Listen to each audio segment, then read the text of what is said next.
प्रदेश की भजनलाल सरकार का कल पहला बजट पेश होगा। इस अंतरिम बजट से आम जनता को खासी उम्मीद है। हर वर्ग बजट को उम्मीद भरी निगाहों से देख रहा है। सरकार की भी कोशिश रहेगी कि जनता के लिए खुशियों का बजट हो। ऐसे में बजट को लेकर क्या है लोगों की राय, देखिए इस खास रिपोर्ट में। हम चाहते कल भजनलाल सरकार का पहला अंतरिम बजट पेश होगा और इस बजट से हर एक वर्ग को खासी उम्मीद है, क्योंकि बजट पे ही उम्मीदें टिकी हुई होती हैं कि किस तरह की सौगातें मिलने वाली हैं।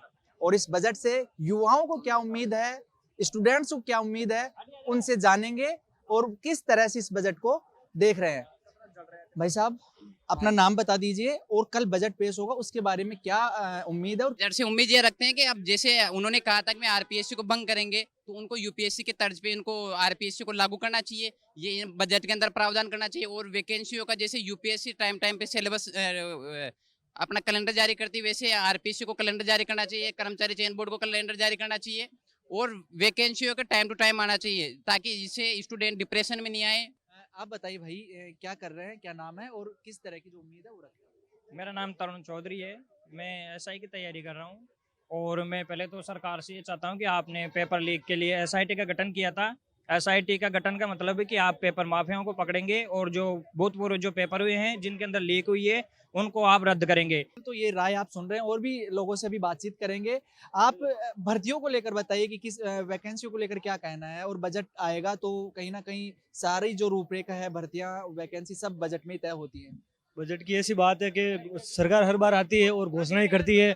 हमने दो तीन साल से तैयारी कर रहे हैं। हम 12th के बाद में हमने देखा हर बार बजट में घोषणा हो रही है, लेकिन कंटिन्यू तौर पे एग्जाम नहीं हो रहे प्रॉपर, जिसके तरीके हम मानसिक और आर्थिक रूप से क्षतिग्रस्त हैं। और देख लो हर बार यहाँ पे आत्महत्या जैसी घटनाएं हो रही है। और हमें सरकार अगले आने वाला आगामी बजट में हमें पूर्ण आशा है कि बच्चों को मतलब विद्यार्थियों के लिए अनुरूप बजट हो और साथ में समय पर भर्तियां निकले। और जो भी एसओजी गठन की गई है और जो भी इसके लिए टास्क फोर्स गठित की गई उसका मतलब प्रभावी ढंग से वो कार्य करे और निष्पक्ष रूप से भर्तियों की एग्जाम करवाइए।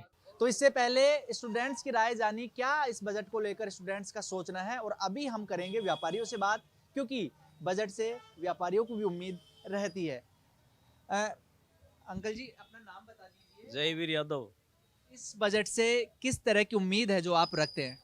हम ये चाहते हैं भी एथिकल दवाइयों और जेनरिक दवाइयों पे टैक्स कम हो जाए, जिससे गरीब जनता को दवाइयों में राहत मिले, इलाज आसानी से हो सके। और क्या है, और दवाइयों पे इस तरह के जो टैक्स कम होंगे तो आम जनता को ही राहत मिलेगी और साथ साथ जो मेडिकल उद्योग से जुड़े हुए लोग हैं उनको भी फायदा होगा। बिक्री बढ़ेगी और गरीबों को राहत मिलेगी। एक तो टैक्स में रिबेट होनी चाहिए, उसमें इनकम वालों को भी। और ये जो जीएसटी वगैरह चलाया है इसका बहुत ज़्यादा है ना, क्लियर नहीं होता है ये।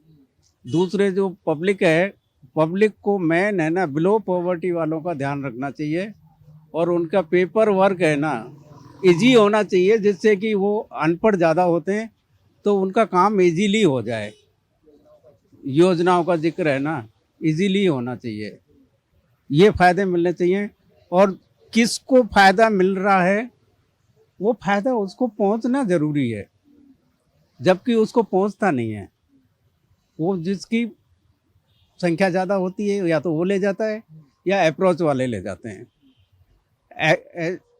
रियली में जिनको मिलना चाहिए नीडी लोगों को नहीं मिल पाता है, क्योंकि उन पर एक तो इतना एजुकेटेड नहीं होते और फिर जहाँ पे भी कुछ कैंप वगैरह लगते हैं उनकी डिस्टेंस ज़्यादा होती है, वो इतना पैसे खर्च करके और सब कुछ है ना जा नहीं सकते।